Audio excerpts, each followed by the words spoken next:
Acorda, Sucupira!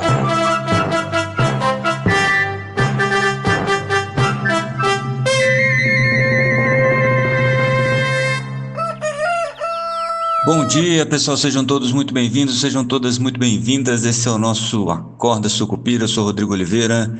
Segunda-feira, dia 27 de janeiro de 2025. E olha só, a semana começa com uma pesquisa da Genial Quest, mostrando que a desaprovação do governo Lula, pela primeira vez desde fevereiro de 2023, quando saiu a primeira pesquisa sobre o governo Lula, passou a aprovação. Agora são 49% dos entrevistados que desaprovam o governo Lula e 47% que aprovam.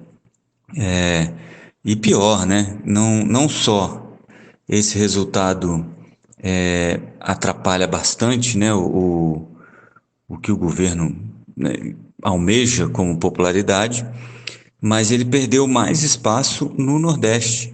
Segundo a pesquisa aqui, ó, no Nordeste, a aprovação dele, que chegou a 69 lá em outubro, mais ou menos do ano passado, hoje estaria em 59. A desaprovação saiu de 26 para 37%, né? O Sul, que já é menos, menos simpático ao presidente, piorou bastante também. A desaprovação passou de 52% para 59%. O Centro-Oeste e o Sudeste, né, como regiões aí, permaneceram mais ou menos no mesmo lugar.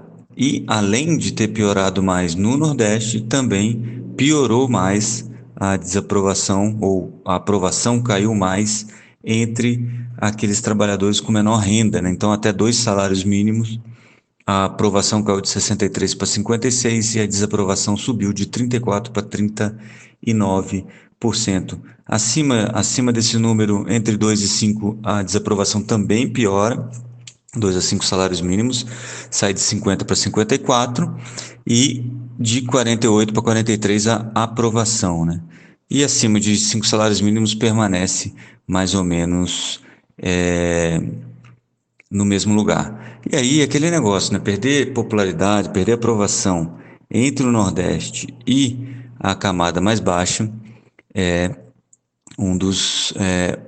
perder uma base importante de apoio para o governo e também uma fatia eleitoral muitíssimo importante, né?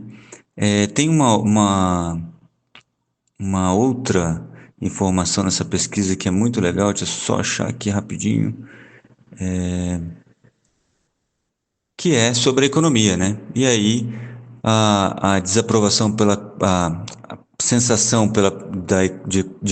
do que aconteceu com a economia nos últimos 12 meses é que houve uma piora para 39% dos entrevistados e 25% acham que melhorou. Enquanto a piora, né, aqueles que acham que piorou ficou mais ou menos estável, saiu de 40 para 39. Aqueles que acham que melhorou caiu de 27 para 25, né? Então você tem uma piora em todo esse raciocínio, né, sobre o que está acontecendo com o governo.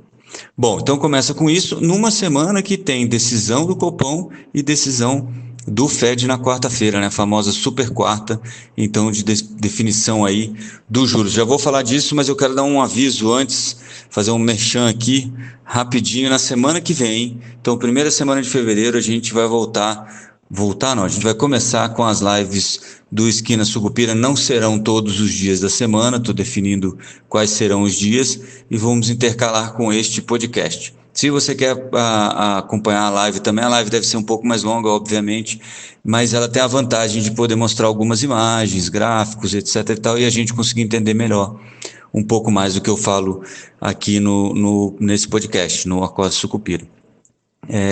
Se você quer acompanhar isso também, vai até lá o nosso canal no YouTube, que é o Esquina Sucupira, já começa a seguir, que aí você recebe aquela notificação do YouTube, né? Ativa o sininho, que você recebe a notificação do YouTube toda vez que a gente estiver entrando no ar, beleza? De qualquer maneira, depois da live eu vou subir ela, obviamente, para o Substack. Então, se você não tiver tempo para assistir durante a live, exatamente, vai receber por e-mail o vídeo, ou o link para o vídeo, de qualquer maneira, no mesmo dia.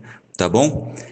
Só voltando aqui, então, quarta-feira, a gente tem a decisão do Fed e a decisão do Copom sobre os juros, né? Deve ficar tudo onde está mesmo o Copom, como combinado. Deve subir a taxa de juros de 12,25 para 13,25 e o Fed deve manter a taxa de juros onde está lá nos Estados Unidos. O Trump, nesse fim de semana, acabou colocando um pouquinho mais de gasolina na fogueira das preocupações que a economia global tem com as tarifas, né, e deportações, em função de um probleminha com a Colômbia, que não quis aceitar o avião que trazia os imigrantes ilegais, né, dos Estados Unidos, estavam sendo expulsos dos Estados Unidos, não quis aceitar que eles pousassem lá. E aí o Trump, então, resolveu colocar uma tarifa de 25% em cima dos colombianos, o que, embora não seja super, como é que se fala, super significativo no nível econômico ou de transações comerciais, né, quando você pensa globalmente, mostra, pelo menos na minha opinião, que o Trump está usando isso, as tarifas, realmente para negociar. Deve causar um pouco mais de tumulto no dia de hoje, esse tipo de coisa, mas eu acho que no fim das contas a média aí do pessoal vai conseguir enxergar isso como uma prova de que as tarifas não são exatamente uma ideologia do Trump, mas um instrumento de coação, talvez até, para que outros países, para que os países em geral negociem melhores, como é que a gente fala, melhores trocas aí para os Estados Unidos, tá? Então, é o que a gente espera aí para os próximos dias. Bom, além da decisão do Copom, a semana tem PCI, que é o principal índice de inflação ali para o Fed, que sai na sexta-feira, e também vai ter hoje uma reunião da Magda, presidente da Petrobras, com o ministro Rui Costa e o ministro de Minas e Energia, Alexandre Silveira, para discutir, bom, para falar da Petrobras, eles vão dizer que não, mas é para discutir sobre a alta do combustível, lembrando que o combustível está aí com alguma defasagem, deu uma melhorada em função da melhora do dólar e da melhora do preço do combustível também, né, que oscilou um pouco para cima e para baixo, mas está próximo ali dos 80, entre 70 e 80, e isso também ajuda um pouco mais a Petrobras. Lembrando, já falei isso, chegou a bater 28% de deságio aí no diesel, mas a Petrobras já esteve em situação pior, né? 95 centavos foi aqui a piora mais recente, ali para a semana passada ou retrasada, mas no último aumento, que foi lá para mais de um ano atrás, nesse último aumento, o deságio do diesel estava em R$ 1,20 por litro, né? Então, a Petrobras aparentemente aguenta mais desaforo do que está tomando agora, e a Magda vai defender, obviamente, que está tudo dentro da política e que não há, da política de preços, mas não há ingerência do governo na Petrobras. O que a gente sabe que sempre existiu, sempre vai haver, enquanto o governo for o maior acionário, né? O dono, né? Basicamente é assim que funciona. Bom, eu acho que para essa semana fica aí a discussão sobre esse problema da alta de inflação de alimentos, né? O IPCA não mostrou muito isso, o IPCA 15 veio mais forte aí na área de serviços, mas o que preocupa o governo é a inflação de alimentos, porque ela tem impacto, como a gente viu aí nessa pesquisa da Quest que saiu agora, ela tem impacto muito forte na popularidade que já vem sendo sentida, né? A pesquisa fala também sobre notícias, né? A quantidade de notícias ruins parece ter aumentado, as pessoas notam isso.